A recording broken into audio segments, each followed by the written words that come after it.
ಒಂದ್ ವೇಳೆ ನಾಳೆ ಬೆಳಿಗ್ಗೆ ಉತ್ತರ ಕೊರಿಯಾದ ಸರ್ವಾಧಿಕಾರಿ ಕಿಮ್ ಜಾಂಗ್ ಉನ್ನ ಯಾರಾದ್ರೂ ಗುಂಡಿಟ್ಟು ಕೊಂದ್ರೆ ಏನಾಗುತ್ತೆ? ಅಮೆರಿಕ ನಿರಾಳವಾಗತ್ತಾ? ಜಗತ್ತು ಸೇಫ್ ಆಗತ್ತಾ? ಖಂಡಿತ ಇಲ್ಲ. ಬದಲಿಗೆ ಇಡೀ ಜಗತ್ತೇ ಸರ್ವನಾಶ ಆಗತ್ತೆ. ಯಾಕಂದ್ರೆ ಶತ್ರುಗಳ ದಾಳಿಗೆ ಕಿಮ್ ಉಸಿರು ನಿಂತ ಮರುಕ್ಷಣನೇ ಆತನ ಹೃದಯ ಬಡಿತ ನಿಂತ ಸೆಕೆಂಡ್ನಲ್ಲೇ ಭೂಮಿಯೊಳಗಿಂದ ಆಟೋಮ್ಯಾಟಿಕ್ ಆಗಿ ನ್ಯೂಕ್ಲಿಯರ್ ಮಿಸೈಲ್ಗಳು ಲಾಂಚ್ ಆಗ್ತವೆ. ಹೌದು, ಬಟನ್ ಒತ್ತೋಕೆ ಯಾವ ಮನುಷ್ಯನೂ ಬೇಕಿಲ್ಲ. ಅಮೆರಿಕ ಮತ್ತು ದಕ್ಷಿಣ ಕೊರಿಯಾವನ್ನ ಬೂದಿ ಮಾಡೋಕೆ ಆ ಯಂತ್ರಗಳೇ ಸಾಕು. ಅಂಥದ್ದೊಂದು ಭಯಾನಕ ವ್ಯವಸ್ಥೆನ ಕಿಮ್ ಸಂವಿಧಾನಕ್ಕೆ ತಿದ್ದುಪಡಿ ಮೂಲಕ ತಂದಿದ್ದಾರೆ. ಈ ನಡೆ ಈಗ ಅಮೆರಿಕ ಸೇರಿದಂತೆ ಇಡೀ ಜಗತ್ತನ್ನೇ ನಡುಗಿಸಿದೆ. ಹಾಗಿದ್ರೆ ಏನಿದು ಕಿಮ್ ಡೆಡ್ ಹ್ಯಾಂಡ್ ಪ್ಲಾನ್? ಸತ್ತ ಮೇಲೂ ಸೇಡು ತೀರಿಸ್ಕೊಳ್ಳೋಕೆ ಕಿಮ್ ಮಾಡಿರೋ ಆ ಡೇಂಜರಸ್ ಪ್ಲಾನ್ ಏನು?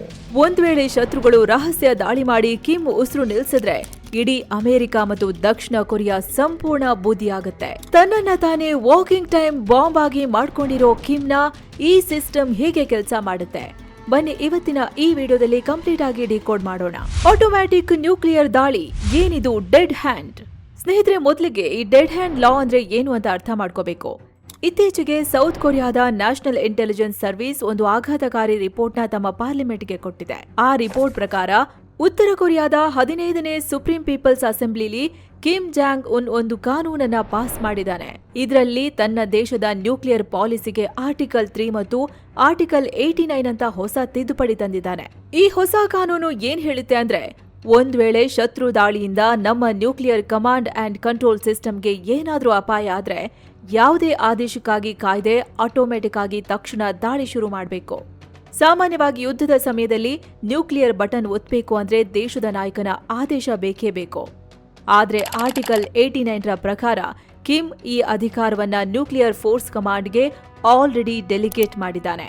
ಪ್ರತಿಯೊಂದು ಮಿಸೈಲ್ ಯೂನಿಟ್ಗಳಿಗೂ ಮೊದಲೇ ಸೀಲ್ ಮಾಡಲಾದ ಯುದ್ಧದ ಕೋಡ್ಗಳನ್ನ ಕೊಟ್ಟಿರ್ತಾರೆ.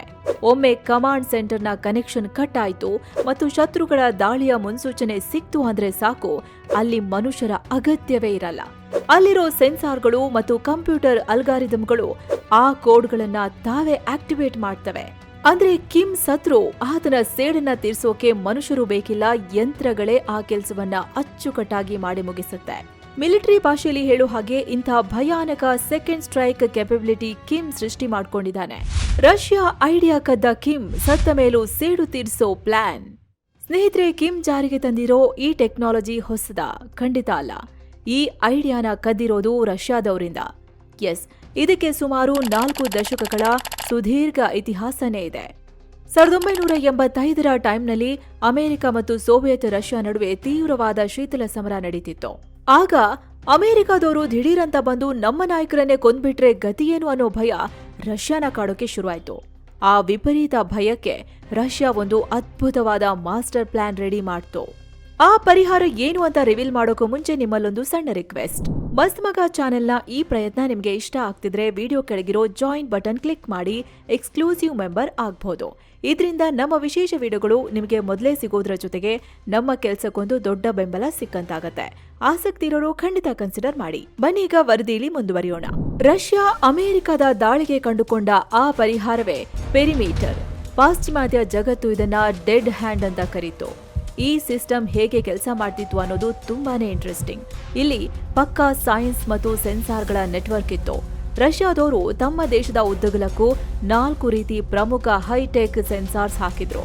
ಒಂದು ಭೂಕಂಪನ ಅಳೆಯೋ ಸಿಸ್ಮಿಕ್ ಸೆನ್ಸಾರ್, 2ನೇದು ವಿಕಿರಣ ಅಳೆಯೋಕೆ ರೇಡಿಯೇಷನ್ ಸೆನ್ಸಾರ್, 3 ಗಾಳಿಯ ಒತ್ತಡ ಮತ್ತು 4 ಬೆಳಕಿನ ತೀವ್ರತೆ ಅಳೆಯೋ ಸೆನ್ಸಾರ್ಸ್. ಒಂದ್ ವೇಳೆ ಅಮೆರಿಕ ನ್ಯೂಕ್ಲಿಯರ್ ಸ್ಫೋಟಕ ಹಾಕಿದ್ರೆ ಅದರಿಂದ ಬರೋ ಅಗಾಧ ಬೆಳಕು, ವಿಕಿರಣ ಮತ್ತು ಶಾಕ್ ವೇವ್ಸ್ ನ ಈ ಸೆನ್ಸಾರ್ಗಳು ಸೆಕೆಂಡ್ಗಳಲ್ಲಿ ಗ್ರಹಿಸ್ತಿದ್ವು. ಡೇಟಾ ಕಲೆಕ್ಟ್ ಆದ ತಕ್ಷಣ ಆ ಆಟೋಮ್ಯಾಟಿಕ್ ಸಿಸ್ಟಮ್ ಮಾಸ್ಕೋ ಕಮಾಂಡ್ ಸೆಂಟರ್ಗೆ ಕನೆಕ್ಟ್ ಮಾಡೋದಕ್ಕೆ ಟ್ರೈ ಮಾಡುತ್ತೆ. ಅಲ್ಲಿಂದ ಯಾವ ಕಮ್ಯುನಿಕೇಶನ್ ಬರಲಿಲ್ಲ ಅಂದ್ರೆ ನಾಯಕರು ಸತ್ತಿದ್ದಾರೆ ಅಂತ ಕಂಪ್ಯೂಟರ್ ಕನ್ಫರ್ಮ್ ಮಾಡ್ಕೊಳ್ಳುತ್ತೆ. ಅಲ್ಲಿಂದ ಈ ಸಿಸ್ಟಮ್ನ ನಿಜವಾದ ಆಟ ಶುರುವಾಗುತ್ತೆ. ಈ ಸಿಸ್ಟಮ್ ಭೂಮಿಯೊಳಗೆ ಅಡಗಿಸಿಟ್ಟಿರೋ ವಿಶೇಷವಾದ ಕಮಾಂಡ್ ರಾಕೆಟ್ಸ್ ನ ಖುದ್ದು ಲಾಂಚ್ ಮಾಡುತ್ತೆ. ಆ ರಾಕೆಟ್ಸ್ ನಲ್ಲಿ ಪವರ್ಫುಲ್ ರೇಡಿಯೋ ಟ್ರಾನ್ಸ್ಮಿಟರ್ಗಳಿರುತ್ತವೆ. ಇವು ಇಡೀ ರಷ್ಯಾದ ಮೇಲ್ಭಾಗದಲ್ಲಿ ಹಾರ್ತಾ ದೇಶದ ಮೂಲೆ ಮೂಲೆಯಲ್ಲಿದ್ದ ನ್ಯೂಕ್ಲಿಯರ್ ಸೈಲೋಗಳಿಗೆ ಅಂದ್ರೆ ಭೂಮಿಯ ಆಳದಲ್ಲಿ ಇಟ್ಟಿರೋ ನ್ಯೂಕ್ಲಿಯರ್ ಮಿಸೈಲ್ಸ್ ಮತ್ತು ಸಬ್ಮರೀನ್ಗಳಿಗೆ ಲಾಂಚಿಂಗ್ ಕೋಡ್ಸ್ ರವಾನೆ ಮಾಡ್ತವೆ. ಆ ರೇಡಿಯೋ ಸಿಗ್ನಲ್ ರಿಸೀವ್ ಆದ ತಕ್ಷಣ ಮಿಸೈಲ್ಸ್ ಅಮೆರಿಕದ ಕಡೆಗೆ ನುಗ್ಗಿ ಹೋಗೋ ರೀತಿ ಡಿಸೈನ್ ಮಾಡಲಾಗಿದೆ.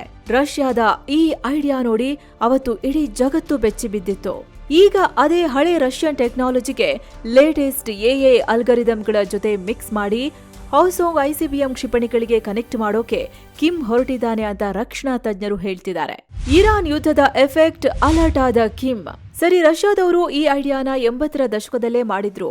ಆದ್ರೀಗ ದಿಢೀರ್ ಅಂತ ಕಿಮ್ಗೆ ಈ ಡೆಡ್ ಹ್ಯಾಂಡ್ ಸಿಸ್ಟಮ್ ಯಾಕೆ ಬೇಕಾಯ್ತು? ಈ ಲೆವೆಲ್ಗೆ ಆತನಿಗೆ ಪ್ರಾಣ ಭಯ ಶುರುವಾಗಿದ್ದಾದ್ರೂ ಯಾಕೆ? ಇದಕ್ಕೆ ಮುಖ್ಯ ಕಾರಣ ಇತ್ತೀಚೆಗೆ ಅಮೆರಿಕ ನಡೆಸಿದ ಬ್ಯಾಕ್ ಟು ಬ್ಯಾಕ್ ಆಪರೇಷನ್ಸ್. ಮೊದಲಿಗೆ ಅಮೆರಿಕ ವೆನಿಜುವೆಲಾ ಅಧ್ಯಕ್ಷ ಮತ್ತವರ ಪತ್ನಿನ ಸೀದಾ ಬೆಡ್ರೂಮ್ನಿಂದಲೇ ಎತ್ತಾಕೊಂಡು ಹೋಗಿ ಜೈಲಿಗೆ ಹಾಕಿದೆ. ನಂತರ ಇರಾನ್ ಒಳಗೆ ಅಮೆರಿಕ, ಇಸ್ರೇಲ್ ಸೇರಿ ಸುಪ್ರೀಂ ಲೀಡರ್ ಅಲಿ ಖಮೇನಿನೂ ಸೇರಿ ಸಾಲು ಸಾಲು ನಾಯಕರನ್ನ ಹೊಡೆದಾಕಿದ್ದಾರೆ. ಬಂಕರ್ನಲ್ಲಿದ್ರೂ ಅಮೆರಿಕದ ಕೈಯಿಂದ ಬಚಾವಾಗೋದಕ್ಕೆ ಇರಾನ್ ನಾಯಕರಿಗೆ ಆಗ್ಲಿಲ್ಲ. ಇರಾನ್ನಲ್ಲಿ ನಡೆದ ಈ ಡಿಕಾಪಿಟೇಷನ್ ಸ್ಟ್ರೈಕ್ ಕಿಮ್ಗೆ ನಡುಕ ಹುಟ್ಟಿಸಿದೆ. ಇರಾನ್ನ ಸುಪ್ರೀಂ ಲೀಡರ್ನೇ ಅಷ್ಟು ನಿಖರವಾಗಿ ಟ್ರ್ಯಾಕ್ ಮಾಡಿ ಹೊಡಿತಾರೆ ಅಂದ್ರೆ ನಾಳೆ ನನಗೂ ಇದೇ ಗತಿ ಬರಬಹುದು ಅನ್ನೋ ಭಯ ಕಿಮ್ಗೆ ಶುರುವಾಗಿದೆ. ಯಾಕಂದ್ರೆ ಅಮೆರಿಕದ ಸ್ಪೈ ಸ್ಯಾಟಲೈಟ್ಸ್ 24 ಗಂಟೆನೂ ಉತ್ತರ ಕೊರಿಯಾದ ಮೇಲೆ ಹದ್ದಿನ ಕಣ್ಣಿಟ್ಟಿವೆ. ಪ್ರಾಣ ಭಯದಿಂದಲೇ ಈಗ ತನ್ನ ನ್ಯೂಕ್ಲಿಯರ್ ಕಮಾಂಡ್ ಸಿಸ್ಟಮ್ಗಳನ್ನೆಲ್ಲ ಬಂಕರ್ಸ್ಗೆ ಶಿಫ್ಟ್ ಮಾಡಿ ಈ ಹೊಸ ಡೆಡ್ ಹ್ಯಾಂಡ್ ತಂದಿದ್ದಾನೆ. ಈ ಮೂಲಕ ನನ್ನನ್ನ ಮುಟ್ಟಿದ್ರೆ ನೀವು ಕೂಡ ಉಳಿಯಲ್ಲ ಅನ್ನೋ ಮೆಸೇಜ್ನ ಕಿಮ್ ಜಗತ್ತಿಗೆ, ಅದರಲ್ಲೂ ಅಮೆರಿಕಾಗೆ ಪಾಸ್ ಮಾಡಿದ್ದಾನೆ. ಟಾರ್ಗೆಟ್ ಸಿಯೋಲ್, 50 ಕಿಲೋಮೀಟರ್ ದೂರದಲ್ಲಿ ಕಾದಿದೆ ಅಪಾಯ. ಸ್ನೇಹಿತರೆ, ಈ ಡೆಡ್ ಹ್ಯಾಂಡ್ ಸಿಸ್ಟಮ್ನಿಂದ ಅಮೆರಿಕಾಗೆ ಎಷ್ಟರ ಮಟ್ಟಿಗೆ ನಡುಕ ಶುರುವಾಗಿದೆಯೋ ಗೊತ್ತಿಲ್ಲ. ಆದ್ರೆ ಪಕ್ಕದಲ್ಲೇ ಇರೋ ದಕ್ಷಿಣ ಕೊರಿಯಾಗೆ ಮಾತ್ರ ದೊಡ್ಡ ಅಪಾಯ ಎದುರಾಗಿದೆ. ಇಲ್ಲಿ ಡೇಂಜರ್ ಇರೋದೇ ಆ ಭೌಗೋಳಿಕ ಅಂತರದಲ್ಲಿ. ದಕ್ಷಿಣ ಕೊರಿಯಾದ ರಾಜಧಾನಿ ಸಿಯೋಲ್ ಉತ್ತರ ಕೊರಿಯಾದ ಗಡಿಯಿಂದ ಕೇವಲ 35 ಮೈಲಿ ಅಂದ್ರೆ ಸುಮಾರು 50 ಕಿಲೋಮೀಟರ್ ದೂರದಲ್ಲಿದೆ. ಅಂದ್ರೆ ಕಿಮ್ನ ಈ ಹೊಸ ಫಿರಂಗಿಗಳ ನೇರ ಟಾರ್ಗೆಟ್ ಈಗ ಇದೇ ಸಿಯೋಲ್ ನಗರ. ನಿಮಗೆ ಗೊತ್ತಿರಲಿ, ಈ ಸಿಯೋಲ್ ಮತ್ತು ಪಕ್ಕದ ಗೋಂಗಿ ಪ್ರಾಂತ್ಯದಲ್ಲಿ ಒಟ್ಟು 23 ಮಿಲಿಯನ್ ಅಂದ್ರೆ 2,30,00,000ಕ್ಕೂ ಹೆಚ್ಚು ಜನ ವಾಸವಿದ್ದಾರೆ. ಒಮ್ಮೆ ಯೋಚನೆ ಮಾಡಿ, ಆಟೋಮೆಟಿಕ್ ಆಗಿ ಕೆಲಸ ಮಾಡೋ ಆ ಡೆಡ್ ಹ್ಯಾಂಡ್ ಸಿಸ್ಟಮ್ನಲ್ಲಿ ಏನಾದ್ರೂ ಒಂದು ಸಣ್ಣ ಗ್ಲಿಚ್ ಆದ್ರೆ ಅಥವಾ ಯಂತ್ರದ ಲೆಕ್ಕಾಚಾರ ತಪ್ಪಿದ್ರೆ, ಯಾವುದಾದ್ರೂ ಫಾಲ್ಸ್ ರಾಡರ್ ವಾರ್ನಿಂಗ್ ಬಂದ್ರೆ ಏನಾಗ್ಬೋದು? ಯುದ್ಧದ ಯಾವ ಮುನ್ಸೂಚನೆಯೂ ಇಲ್ಲದೆ ಕೇವಲ 5ರಿಂದ 10 ನಿಮಿಷಗಳಲ್ಲಿ ಕೋಟ್ಯಾಂತರ ಜನ ಕ್ಷಣಾರ್ಧದಲ್ಲಿ ಬೂದಿಯಾಗಿ ಹೋಗ್ತಾರೆ. ಅತ್ತ ಉತ್ತರ ಕೊರಿಯಾ ಗಡಿಭಾಗದಲ್ಲಿ 240 ಮಲ್ಟಿಪಲ್ ರಾಕೆಟ್ ಲಾಂಚರ್ಸ್ ಮತ್ತು 155 ಸ್ವಯಂಚಾಲಿತ ಫಿರಂಗಿಗಳನ್ನ ಭಾರೀ ಪ್ರಮಾಣದಲ್ಲಿ ನಿಯೋಜನೆ ಮಾಡ್ತಿದೆ. ಅಲ್ಲದೆ ಕಿಮ್ ಇತ್ತೀಚೆಗಷ್ಟೇ ಹಾಸಾಂಗ್ 411 ರಾ ಅನ್ನೋ ಬ್ಯಾಲಿಸ್ಟಿಕ್ ಕ್ಷಿಪಣಿಗಳನ್ನ ಕೂಡ ಟೆಸ್ಟ್ ಮಾಡಿದ್ದಾನೆ. ವಿಶೇಷ ಅಂದ್ರೆ ಈ ಕ್ಷಿಪಣಿಲಿ ಕ್ಲಸ್ಟರ್ ವಾರ್ ಹೆಡ್ಸ್ ಇರುತ್ತೆ. ಒಮ್ಮೆ ಇವುಗಳನ್ನ ಸಿಯೋಲ್ ನಗರದ ಕಡೆ ಫೈರ್ ಮಾಡಿದ್ರೆ ಒಂದೇ ಮಿಸೈಲ್ ಆಗಸದಲ್ಲೇ 100 ಮರಿ ಸ್ಫೋಟಕಗಳನ್ನ ಡ್ರಾಪ್ ಮಾಡ್ತವೆ. ಈ ಫಿರಂಗಿಗಳು 60 ಕಿಲೋಮೀಟರ್ಗೂ ಹೆಚ್ಚು ದೂರದಲ್ಲಿನ ಟಾರ್ಗೆಟ್ನ ನಿಖರವಾಗಿ ಹೊಡೆದಾಕೋ ಸಾಮರ್ಥ್ಯ ಹೊಂದಿವೆ. ಇದರ ಮಧ್ಯೆ ಕಿಮ್ ತನ್ನ ದೇಶದ ಸಂವಿಧಾನಕ್ಕೆ ಮತ್ತೊಂದು ದೊಡ್ಡ ಬದಲಾವಣೆ ಮಾಡಿಕೊಂಡಿದ್ದಾನೆ. ಈ ಮೊದಲು ಸಂವಿಧಾನದಲ್ಲಿ ಭವಿಷ್ಯದಲ್ಲಿ 2 ಕೊರಿಯಾಗಳು ಒಂದಾಗಬೇಕು ಅನ್ನೋ ಶಾಂತಿಯುತ ಏಕೀಕರಣ ಅನ್ನೋ ಪದ ಇತ್ತು. ಈಗ ಆ ಏಕೀಕರಣ ಅನ್ನೋ ಪದವನ್ನೇ ಕಿತ್ತಾಕಲಾಗಿದೆ. ದಕ್ಷಿಣ ಕೊರಿಯಾನ ತನ್ನ ಶಾಶ್ವತ ಪ್ರಧಾನ ಶತ್ರು ಅಂತ ಕಿಮ್ ಅಧಿಕೃತವಾಗಿ ಘೋಷಣೆ ಮಾಡಿದ್ದಾನೆ. ಹೀಗಾಗಿ ದಕ್ಷಿಣ ಕೊರಿಯಾಗೆ ನಡುಕ ಶುರುವಾಗಿದೆ. ಒಟ್ಟಲ್ಲಿ ಸ್ನೇಹಿತರೆ, ಕಿಮ್ ಜಾಂಗ್ ಉನ್ ತಾನು ಬದುಕಿಲ್ಲ ಅಂದ್ರೆ ಈ ಜಗತ್ತೇ ಇರಬಾರ್ದು ಅನ್ನೋ ಲೆವೆಲ್ಗೆ ಆತ ಹೋಗಿದ್ದಾನೆ. ನೀವು ನಮ್ಮನ್ನ ಕೊಂದ್ರೆ ನೀವು ಸಾಯ್ತೀರಾ ಅನ್ನೋದು ಕಿಮ್ನ ಸ್ಪಷ್ಟ ಎಚ್ಚರಿಕೆ. ಈ ಒಂದು ಹುಚ್ಚು ನಿರ್ಧಾರದಿಂದ ಕೊರಿಯನ್ ಪರ್ಯಾಯ ದ್ವೀಪದಲ್ಲಿ ಮಾತ್ರವಲ್ಲ, ಇಡೀ ಜಗತ್ತಿನಲ್ಲೇ ಆತಂಕದ ವಾತಾವರಣ ನಿರ್ಮಾಣವಾಗಿದೆ. ಇನ್ನು ಮುಂದೆ ಉತ್ತರ ಕೊರಿಯಾ ಮೇಲೆ ಯಾವುದೇ ದೇಶ ದಾಳಿ ಮಾಡಬೇಕು ಅಂದ್ರೆ 100 ಬಾರಿ ಯೋಚನೆ ಮಾಡಬೇಕಾದ ಪರಿಸ್ಥಿತಿನ ಕಿಮ್ ನಿರ್ಮಾಣ ಮಾಡಿದ್ದಾನೆ. ಆದ್ರೆ ಡಿಫೆಕ್ಟ್ ಎಕ್ಸ್ಪರ್ಟ್ಸ್ ನ್ಯೂಕ್ಲಿಯರ್ ಕಂಟ್ರೋಲ್ನ ಯಂತ್ರಗಳ ಕೈಗೆ ಕೊಡ್ತಿರೋದಕ್ಕೆ ಆತಂಕ ವ್ಯಕ್ತಪಡಿಸುತ್ತಿದ್ದಾರೆ.